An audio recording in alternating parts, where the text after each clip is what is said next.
Unless you're Polynesian, dressing up your child as Disney's Moana is racist. Well, isn't that the whole? You put on a costume to pretend you're something that you're not? Maybe I'm just a little too simplistic. Little girls dressing up. Oh, can they use the word girls? Little girls dressing up as Elsa from Frozen should just let it go. Oh, because it promotes white beauty. These new rules are getting very, very complicated. Some schools warning students that Donald Trump costumes could be considered offensive. They're not necessarily offensive. They're just triggers, walking triggers. But actually, I'm worried that they're walking trippers because that tie for the kid is so long it would probably drag on the floor. He could trip and fall on it because that tie. Whew. The University of St. Thomas in Minnesota. Oh, here we go with St. Thomas. It's a Catholic university, very prestigious. Ka-ching is what I'm trying to say. A costume or cultural appropriation flyers listing unacceptable costumes and clothing as including Native American headdresses, a Mexican sombrero, a geisha outfit, or any form of blackface. Cultural appropriation is defined as the act of taking intellectual and cultural expressions from a culture that is not your own. I didn't think we were supposed to even have cultural distinctives. I'm so confused! By the way, so if you're Polynesian, you can dress as Moana, but only if you're Polynesian. Meanwhile, no one can dress as a white Disney princess. I think you're catching on, Joey. You are. So white culture is not a valid culture at all. Well, the problem is that it is considered the oppressive culture, the dominant culture that has advantages others don't, and we need to do away. How are we going to do away with that anyway? What does that look like? Anyway, University of California, Santa Barbara. Used to love the cartoons that came out of that place.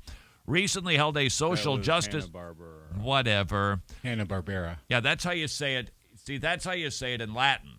But I know that Santa Barbara is a social justice workshop to teach students how to spot Halloween costume abuse and appropriation. It's not easy living in this world, is it? Ohio State University's magazine had a similar flow chart. We need a flow chart to figure out what people can wear for a costume. Costumes that make fun of Donald Trump, those are okay. But warns white students not to dress as Prince or wear traditional headwear from other cultures. At the University of Utah, a newsletter put out by the Student Affairs Diversity Council tells students to avoid Halloween costumes if it is labeled tribal or traditional, or if it includes dreads, locks, afros, cornrows, or a headdress. A Greek official at Pennsylvania Gettysburg College went so far as to warn fellow Greeks their chapters could be shut down if they wear the wrong costumes. Can they even be a Greek chapter? Isn't that appropriating Greek unless you're... But if you're white and left-handed and you can almost dunk a basketball, then I think it's okay to eat at McDonald's. Something like that. Help me. But only on alternate Tuesdays. Regardless of intent, these costumes can perpetuate negative stereotypes, causing harm and offense to groups of people. Fascinating. And in the meantime, and in my mind, this actually is a transition. In the meantime, in Ontario, individuals who want to go to pro-choice clinics, which are abortion centers, they can't witness outside of those centers. Ontario legislators just passed a bill. It was a close one, 86-1. The bill 163 outlaws all pro-life activity, including sidewalk counseling and showing disapproval of abortion, because it might make somebody feel bad while they're putting a forceps to crush the skull of a human being. Because, I mean, that's not harmful or painful at all.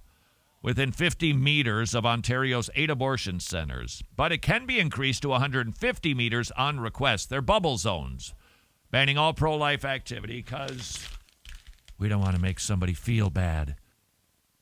I really want to just find a ledge someplace and jump. This is just so ridiculous and so confused, and I fear it's only going to get worse. And speaking of abortion, did you ever see, this is very recent, Frank Stevens, he was invited to participate in an Alzheimer's panel in Washington, D.C. He's been on some TV shows. He's written for the Huffington Post, the London Daily Mail, New York Times, and he has Down syndrome. Now, he was invited to talk about Alzheimer's. He took the opportunity to talk about Down syndrome. And to this young man, I say, salute. While this is amazing to hear, it's also very, very sad to hear this. Mr. Chairman,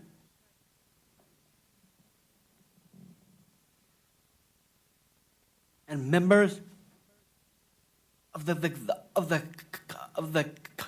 committee, just so there is no confusion, let me say that I am not a research scientist. Self-deprecating humor. However, no one knows more about life with Down syndrome than I do. Whatever you learn today, please remember this. I am a man with Down syndrome, and my life is worth living. That was the painful part. It wasn't the stammering as he got his nerves pulled together that made that difficult to listen to. It's the fact that a human being has to appear before other human beings to say, my life is worth living. Ouch. How can somebody who is pro-choice watch this young man and not at least pause for a moment? I don't feel I should have to justify my existence. You shouldn't have to at all. He's exactly right. You shouldn't have to, and he shouldn't have to be appearing there to be saying anything about Down syndrome. Here's why he has to. It is because people don't think that this fellow's life is worth living. Watch this video. You tell me this kid's life isn't worth living. After all, he's doing all of the things that the world says you're supposed to strive for. He's on TV. He writes for the New York Times. That's a life worth living. Nope, not according to the pro-aborts who say, yeah, but he's not like me. You know what that's called when you want to harm somebody who doesn't look, act, or speak like you? That's called bullying, my progressive friends. Make the world a happier place. Is there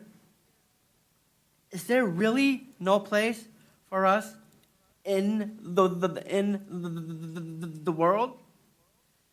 Is there really no place for us in the NIH budget? In the meantime, in Denmark, they've taken care of the Down syndrome problem. Remember that farce? Iceland. They should be ashamed of themselves Yep. still. The entire nation should be in sackcloth and ashes. Hey, we figured the cure to Down syndrome. Ultrasound, amnio test, and then abort them. See how we got that figured out? Awful. Fund this research. Let's be America, not Iceland or Denmark. Yay. Let's pursue answers, not final solutions. Let's be America.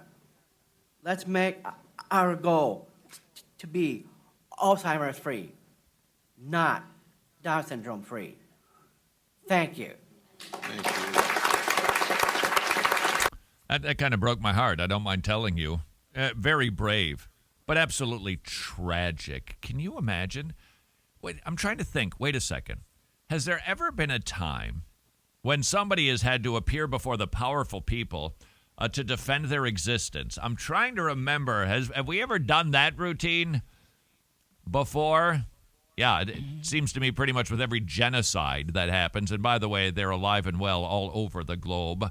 Mostly Christians, by the way, that continue to have to justify their existence because people who are in authority and have sharper machetes, they've determined your life isn't worth living. It's called bullying. And this kid's having to defend himself against the bullies. By the way, he's representing the majority of people who can't speak for themselves because in America, the majority of case pregnancies with Down syndrome are aborted. And while this young man cited scientific studies that indicate people with Down syndrome are actually happier than people who don't have Down syndrome, he shouldn't have to, because that's utilitarian. That's how much can you contribute to our society? You've got to prove your worth. No, you don't, young man. You're an image bearer of God, and God has put his stamp of value on you. That is why his and every other person with Down syndrome's life is worth living. Way to go, young man. Sorry you had to do that. This is Wretched Radio. Don't forget, if you would like to hear the entire daily broadcast, simply visit wretched.org, go to iTunes, figure out your favorite Android listening platform, and you can listen to the entire program every single day, downloaded to your listening device for free. Well, thanks to our monthly supporters called the Gospel Partners. If you'd like to partner with us, we'd be very, very grateful. Simply visit wretched.org.